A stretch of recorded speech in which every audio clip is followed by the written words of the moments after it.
sense to such questions. You see, some American yes I know. Yeah, this MP yeah, former MP. Let me put that away. Say that you better say Jason Kwachi I don't even know the name. You see, ni papa penyuhwe na nimu onimonyamfo. Thank you Gisli. Wako bobra ewo Canada. You have acquired citizenship. That means when you went there, when you basa because in other jurisdictions, their course on Sani GDC air course will be a way there a year international. So got no kurubium now quite basa you cannot become a citizen or acquire a citizen of the country. And what me akwa jene kire se wa anye basa e wo ho no ma wo hwe nanima papa wo be as wo dwo ko mpen ho asem ni monyamfo enso papa yetima ma no ho kwan ma ndisi fo de na ye drawa omo de na ye bait ahye ayi drawa na ma hye omo dra no ayi omo na mo wi omo ato na twene Jason kwachi kwa da fiase wo nkwa na obeko Haruna Idrisu no wono wo ye krem ni law ne lawyer certificate kita no yaje apo oko school wansua de apo ene oko boy kan mfanche me kanta and this wo obi e ono ne lawyer certificate what permit or grant him to become a lawyer no yaje every no so et one mo kan emra kire mu kire wa na papa wo nso to abotinko MP keka uba bedi wakwatena Canada abobra chesa ben and this for na afro bra na be wi abi o ba meboa wa hu di ato now we see this political party akromfo na ahye mumma nyame yadmo ochina yebeka the 7 thieves the 7 great atai munyi atai na munya na munche Haruna Idrisu abangbagwe mu nkotumo mo je double salary for good 7 years ochina yebeka 170 na ye nkoho enti bia na obi ewo anu ye bia wo moa me because me ho kire me to find a solution to such a question. Say, unipa ni nim nyansa okodwani NDC no adani within ewo mu abons wadani se bi jimi a de ne yahwe anyeye wo mo kasa unti kasa wo ka no ababi ewom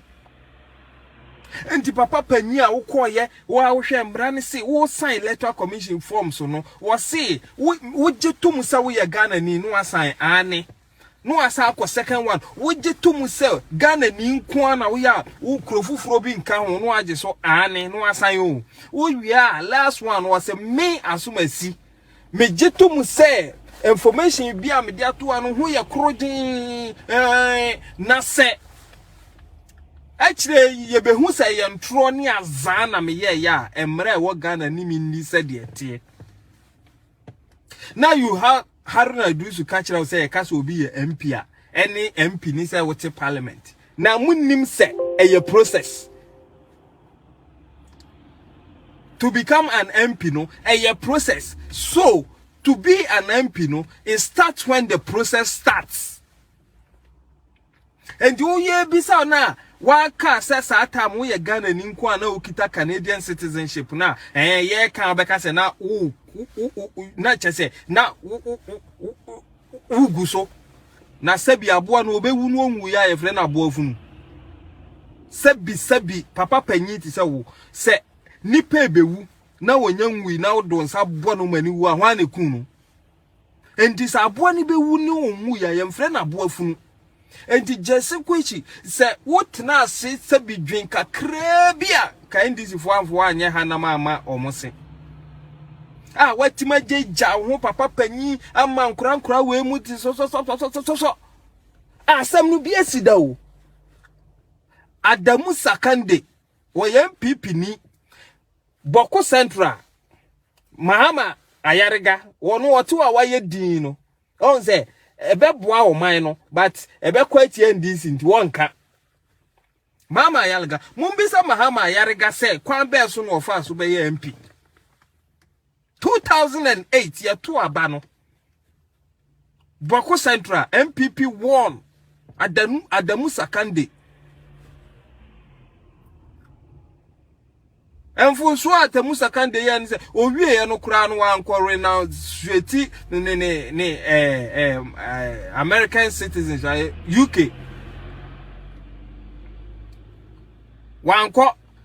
ena mama yarga ya ko share farmer bi owo boko central achi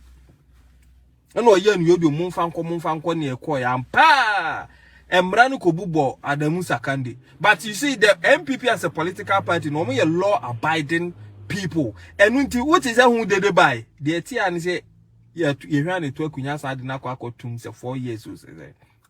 I stand to be corrected. Boko si mrandi edu ana edu we de adi e no mu ye din enti Jason kwachi o say o je kwesi wo ba no bi da hodada kasel that what da ho obi atia so amna wona masabra ye kasai Adamu Sakande ho areho saa e no de ko ne kra chi nyame mfa ne kra nsie enti wo ba na bi da ho no obi atia so awo ne na mu twa na wo so wo ba na on this for ka cho se hurihuri bra da doa no na wa hurihuri abado na ba be wo da doa no so na wa ma obi a ne law certificate ya Jeffrey ni nsem sa apo azan kanta kalabule Haruna Idrisu eti wo ka kire o say you will face your own fate. Now to why you din MP kakra wo ba be pedi che say o ma ka kire o say invest your money, invest the money near ba power you get it triple you quadruple wo beti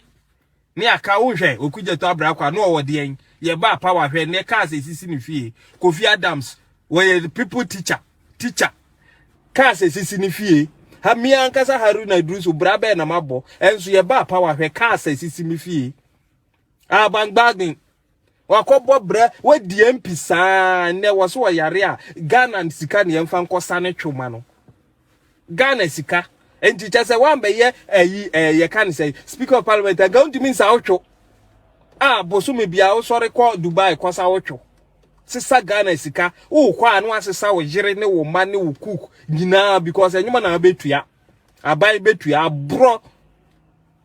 me say the 7 tips of NDC nyame admo china ye be kasa ho akronfo nso of NDC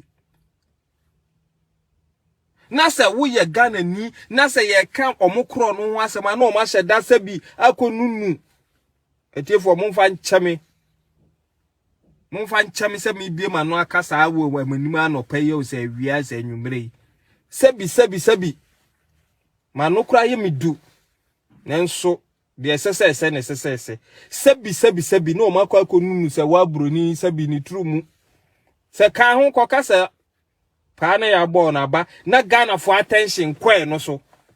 wuni masema edapono so an ye kan eye hot cakes esi omode se wa broni kohwini za preko we abekasa amusumutie na me ka se Ghana ni bia na adwen mu da ho every sound sane mind Ghanaian will know from the word goes as se wa broni wa bodam and those are some of us young bekanasem wa bodam nipa na adwen